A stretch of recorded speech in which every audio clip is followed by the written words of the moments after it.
रहे, कोई ना बेटा चुप रहे, सब मदद करें, कोई ना, मुसीबत कोई ना टाल सके, चुप रहो बेटा।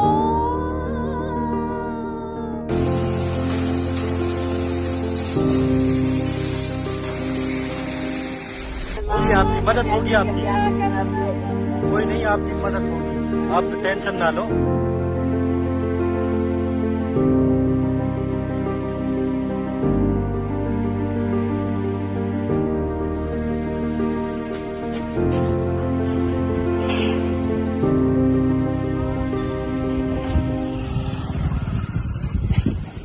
नमस्कार, द वायर में आपका स्वागत है। मैं हूं आरफा खानम शेरवानी। आपको लग रहा होगा कि हरियाणा में नूंह और उसके आसपास जो हिंसा हुई वो ख़त्म हो गई, लेकिन वो हिंसा ख़त्म नहीं हुई है, सिर्फ उसकी शक्ल बदल गई है। पहले आपने देखा किस तरीके से वहाँ 5 लोगों की हत्या हुई, अलग अलग तरीके से, अलग अलग जगहों के लोग, और उसके बाद आपने देखा लोगों की मकान और उनकी दुकानें जलाई गई। अब उसके बाद फिर सरकारी हिंसा चल रही है, वो ये कि लोगों के घरों को, दुकानों को, उनकी प्रतिष्ठानों को चुन चुनकर निशाना बनाया जा रहा है, उनको जमींदोज किया जा रहा है। एक आंकड़े के मुताबिक 750 से ज्यादा तथाकथित गैर कानूनी जो ढांचे हैं, अवैध निर्माण, उनको अब तक गिराया जा चुका है और 50 एकड़ से भी ज्यादा जमीन खाली की जा चुकी है। अभी आप अंदाजा लगाइए कि जो 750 से ज्यादा अवैध निर्माण, इसमें कितने लोग इससे प्रभावित हुए होंगे, कितने लोग बेघर हुए होंगे, कितने लोग बेरोजगार हुए होंगे, कितनी बड़ी तादाद में लोग विस्थापित हुए होंगे। ये तमाम तो वो हैं जिनको तथाकथित सरकारी स्तर पर अवैध कहा जा रहा है। दूसरी बड़ी तादाद उन लोगों की है जो अपना घर बार छोड़कर भाग गए हैं। आपको द वायर पर हमने रिपोर्ट दिखाई थी कि किस तरीके से वहाँ पर जो काम करने वाले लोग थे, स्वीपर्स, क्लीनर्स, घर में काम करने वाली मेड और अलग अलग राज्यों से आने वाले खासकर मुसलमान, वो सब अपना इलाका छोड़कर जा चुके हैं। ये ज़ीशान की रिपोर्ट आपने द वायर पर देखी थी। इसके अलावा बड़ी तादाद में ऐसे लोग हैं जो कि पुलिस के डर से कि उनके ऊपर कहीं कोई इस तरह की आंच ना आए, अलग अलग तरीके से जगहों पर छुपे हुए हैं अभी भी। तो ये जो 753 अवैध निर्माण कहा जा रहा है, अब जाके ये पूरा जो तांडव पिछले कई दिनों से चल रहा था, अब जाके जो है हरियाणा हाई कोर्ट, पंजाब और हरियाणा हाई कोर्ट ने स्वतः संज्ञान लेते हुए इस पर रोक लगा दी है कि ये जो कम्युनल क्लैशेस हुए थे, इसके बाद से लगातार जो ये बुलडोजिंग का काम चल रहा था। अब यहाँ सवाल ये पैदा होता है कि सरकार ये कह रही है कि वो किसी एक समुदाय को निशाना नहीं बना रही है। पुलिस के अधिकारी का बयान आया है कि वो किसी को निशाना नहीं बना रहे हैं। अगर निशाना नहीं भी बना रहे हैं, मैं मान लेती हूँ कि इनमें वो लोग शामिल हो सकते हैं जिन्होंने पत्थरबाजी की। मैं ये मान लेती हूँ इनमें वो लोग हो सकते हैं जो आरोपी हों मुकदमों में। मैं ये मान लेती हूँ कि इन लोगों के घर, इन लोगों के नाम एफआईआर में दर्ज होंगे। कौन सी कानून की किताब ये कहती है कि इन लोगों के घर या दुकानें या होटल या कोई भी उनसे संबंधित जो प्रॉपर्टी है उसको जमींदोज कर दिया जाए?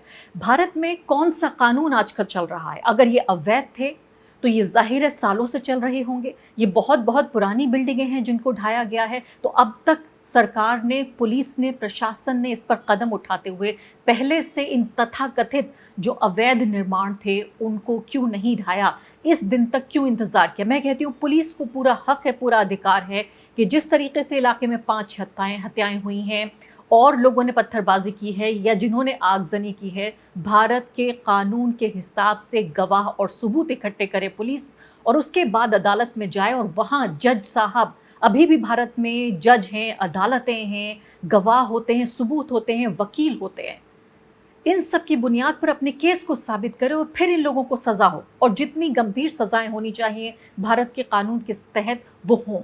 अब आप ये देखिए, इस वक्त तस्वीरें आप ये देख रहे हैं, यहाँ रोती बिलकती ये औरत जिसका घर ढाया गया है, दूसरी तरफ ये बुजुर्ग महिला जो कि ऐसा लगता है कि घर में मौत हो गई है। और मैं कहती हूँ कभी कभी तो इस तरह से घरों का, दुकानों का उजड़ जाना मौत से भी ज़्यादा बदतर होता है, क्योंकि मौत में तो कम से कम 1 दिन, 2 दिन, 3 दिन, 1 हफ्ता रोकर आप शायद सब्र कर लेते हैं कि अब ये व्यक्ति इस दुनिया में नहीं है। लेकिन ये एक ऐसा दुख है जो हर रोज़ परेशान करेगा, जिसमें रोज़गारों का तबाह होना, जिसमें लोगों का बेघर हो जाना।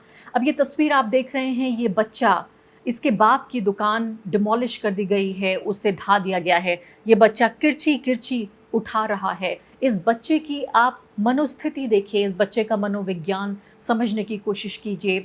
जो ट्रॉमा इस बच्चे की पूरी ज़िंदगी पर लगा हुआ है, जब ये एक-एक करके चीज़ें उठा रहा है और अपने बाप से, अपने पिता से पूछ रहा होगा कि पापा या अब्बा मेरा क्या कसूर है या आपकी क्या गलती है? ये क्यों हमारे साथ हुआ है? क्या जवाब दिया होगा इस व्यक्ति के पिता ने इस बच्चे को? तो साफ तौर पे जो देखा जाए वो ये कि तमाम तरह से मैंने आपसे कहा कि हिंसा एक नहीं, दूसरे नहीं, अलग-अलग तरीके से ये हिंसा है वो लगातार जारी है। चाहे वो रेहड़ी वाले जो लोग हों, उनको खाली करने का अल्टीमेटम दिया गया है, चाहे वो काम करने वाली जो घर में मेड्स, घरेलू जो मददगार होती हैं, आपके हमारे घरों में काम करती हैं, उनकी रोज़ी-रोटी छिन जाना, और पूरे तरीके से जो सांप्रदायिकता है और जो हिंदुत्व है, उसकी एक प्रयोगशाला के तौर पर हम देख रहे हैं कि लगातार कई सालों से हरियाणा को बनाया जा रहा है, पश्चिमी उत्तर प्रदेश को बनाया जा रहा है, आसपास के इलाके हैं जो राजस्थान तक फैल जाता है। मैं कहती हूँ इस पूरे क्षेत्र को एक तरह से प्रयोगशाला बनाया जा रहा है, एक दूसरा गुजरात बनाने की कोशिश हो रही है, जहाँ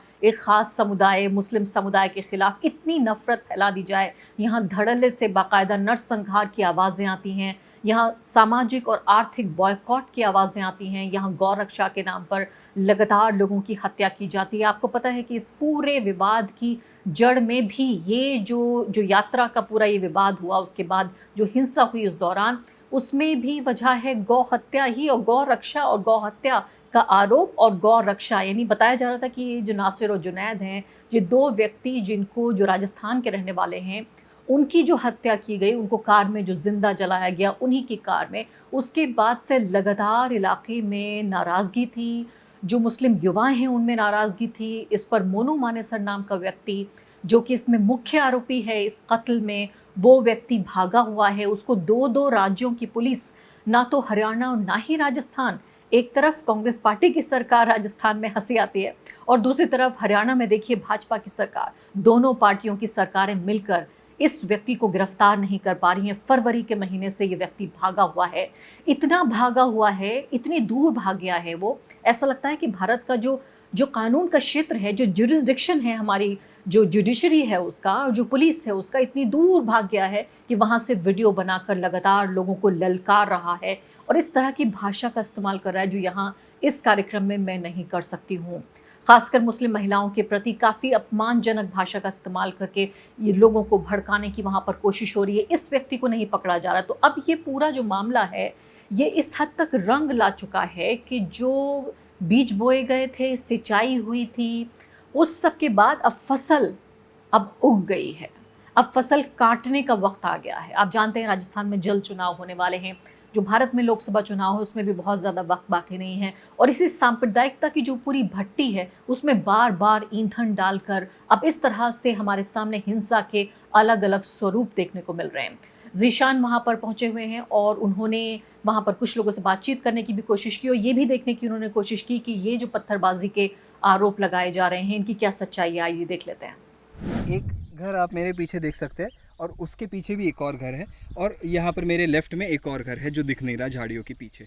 तो सरकार प्रशासन द्वारा ये कहा गया कि इन 3 घरों में से पत्थर चले हैं मंदिर की डायरेक्शन में।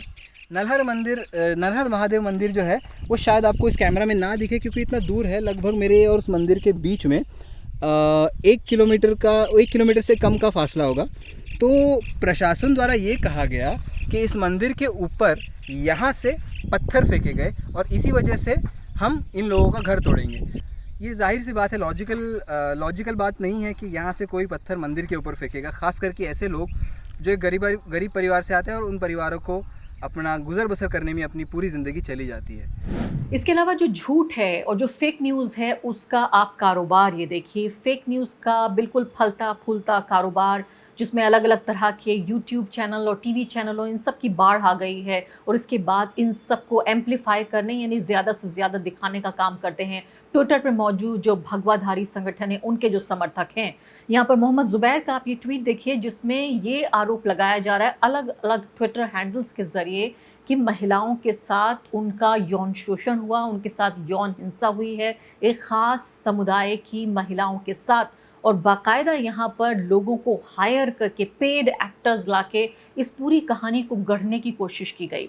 मोहम्मद ज़ुबैर और राजदीप सरदेसाई उन दोनों की ट्वीट्स आप ये देखिए, वो कह रहे हैं कि उन दोनों ने पुलिस अधिकारियों से बातचीत करके इसे कंफर्म किया कि इस तरह की कोई भी घटना पेश नहीं आई जिसमें एक ख़ास समुदाय की महिलाओं के साथ यौन हिंसा हुई हो। अब आप जानते हैं कि जब यौन हिंसा के आरोप लगते हैं तो कितना चार्ज पॉलिटिकली एटमॉस्फेयर हो जाता है और फिर बदले की कार्रवाई के तौर पर दूसरे समुदाय के ऊपर हिंसा का सीधे खतरा रहता है। और यही करने की कोशिश है कि एक तरह का विक्टिमहुड, वो भी फेक विक्टिमहुड तैयार करने की कोशिश हो, जिसके ज़रिए दूसरा जो समुदाय है, जो अल्पसंख्यक समुदाय है, उसको ज़्यादा से ज़्यादा ख़तरे में लाने की कोशिश की जाए ताकि उसके ऊपर हमले की जो आशंका है वो बढ़ जाए। अब यहाँ पर आप ये देखिए, ये स्वतंत्र पत्रकार हैं जाकिर अली त्यागी, वो वहाँ पर मौजूद हैं। यहाँ पर उन्होंने लोगों से बातचीत की कि कैसे पुलिस का जो आतंक है वो भी मकान और दुकान जहाँ पर जिनको नहीं तोड़ा गया है उनमें भी किस तरीके से पुलिस आके दबिश दे रही है, जो निर्दोष लोग हैं उनके ऊपर आतंक बर्पा कर रही है। आइए इन बुजुर्ग को सुनते हैं जो ये बता रहे हैं कि उनके परिवार के जो उनके बेटे हैं, उनके चारों बेटे सरकारी जो नौकरी है उसमें हैं, जो उनके पोते पोती भी हैं वो भी अलग अलग जगहों पर डॉक्टरी और इंजीनियरिंग की पढ़ाई पढ़ रहे हैं। घर में कोई नहीं था, सिर्फ बुजुर्ग दंपत्ति थे, कई मंजिला ये मकान था। किस तरीके से पुलिस ने दबिश देकर इन लोगों को सताने की कोशिश की। दो मंजिला देखो मकान पूरा ऊपर चढ़ के बैडन पर खोद हो जाइए, लठ बजा दें, सिंधुकन बैठ बजाइए। वो महिला हमारी बेटी कह रही हैं कि हम देखो जी, हम खोलो इसको, वो खोला हाँ, और खोल कर है ना देखो जी इसमें क्या है, गा बगूजला भरा पड़ा हो जमींदार का हाँ जैसे ही ओढ़ना बिछोना है जी। अब बेड भी तोड़ भी इसको खोलो, बेड खोला, बेड में लठ बजा रहा हाँ, किवाड़ में लठ बजा रहा हाँ। और ये नहीं 1-2 जवान, 10-20 जवान घुसा ऊपर, 10-20 जवान। और हमारी बुढ़िया बैठी बेचारी, ये बेचारी चलना बस फिर लो तो ऐसे बस को है ना, ये बैठी बैठी बेटा हिंद हमारे से कोई भी ना है। मैं भी जब ही आयो जमात में सू, हमारे तो हाजी भी ना, मैं भी पीछे आया हूँ जी। जब घुसा पाया हम वो घर में, मैं भी बाद में आया हूँ जमात में से आया, मैं जमात में मेरी बाहर जमात गई है ना, मैं वहाँ आया हूँ, मैं नमाज़ पढ़ी मस्जिद में हूँ, उसके बाद मैं आया हूँ। तो जब ये बात है घर में घुसा पड़ा जवान सारा, मैं कोई ना सुनी इकाई की बात है, ऐसे बदतमीजी से पेश आया हाँ।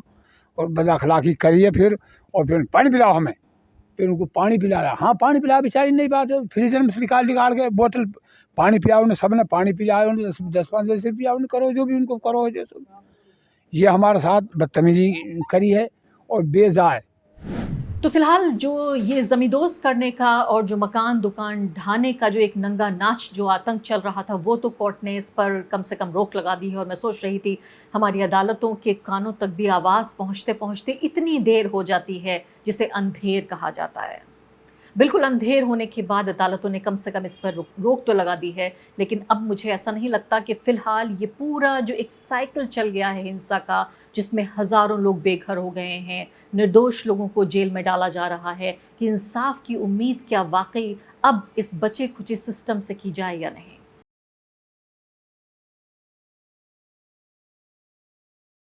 द वायर के और वीडियोस देखने के लिए सब्सक्राइब करें और बेल आइकन पर क्लिक करें।